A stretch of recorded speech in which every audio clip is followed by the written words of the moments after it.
A very pleasant good morning to you. It's another Monday, and we are delighted to have the opportunity to start another week. Let's make this week count. It's an opportunity to regroup and recapture some of what we may have lost last week. All right. Now, this morning, I want to speak to a couple of things that happened over the weekend. Yesterday, I posted on my blog about the pernicious cancer of greed that I see in our society that seems to be just spreading like wildfire. There were a couple of incidents over the weekend. One, there was a story of the thieves who went into the Sunbeam Boys' home in Bushy Park and made off with 12 piglets that were being raised by the staff and the wards of the state who were there as a means of generating income. Yes, that one in particular. And it really raised the question in my mind as to where exactly the society has gone. Can we honestly say that honesty is still a value in our society? There was a time when parents, as a matter of course, inculcated into their children honesty from as early as possible. See people things and leave it alone. Do not be envious of what other people have. Work hard for what you want. Honesty and contentment. Are those things still considered to be a value?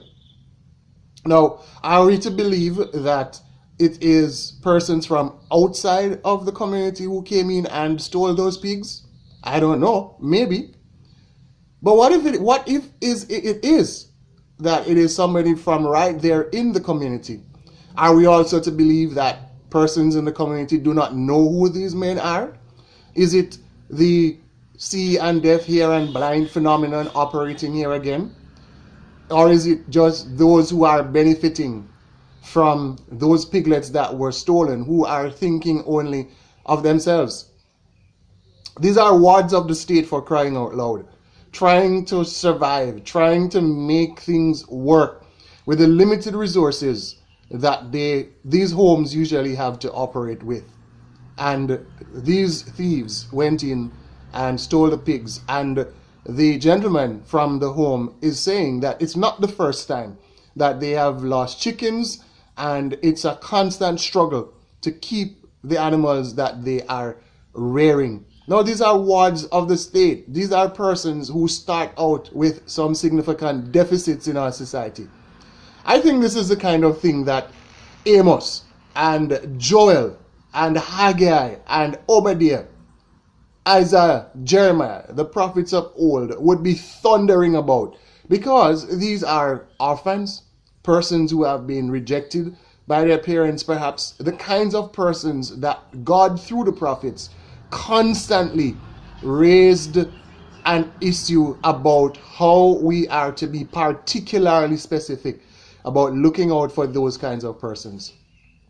I would want to think that every church in Bushy Park should be making a concerted effort to condemn the actions of these members of the community, and to try to see in what ways they can raise a certain level of agitation and consciousness in the community to decry that kind of activity, and perhaps through that to cause the perpetrators to be caught and brought to justice, for it is a justice issue.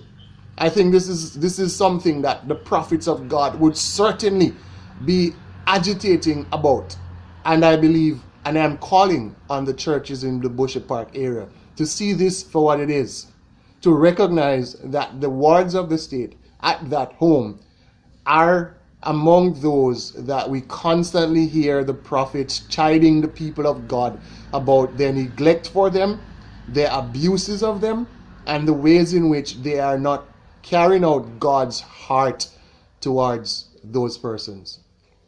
I think we need to raise again in the discussion and our conversations the discipline of simplicity, the practice of contentment. There is absolutely too much greed in our society, and it is manifesting itself in some really ugly ways.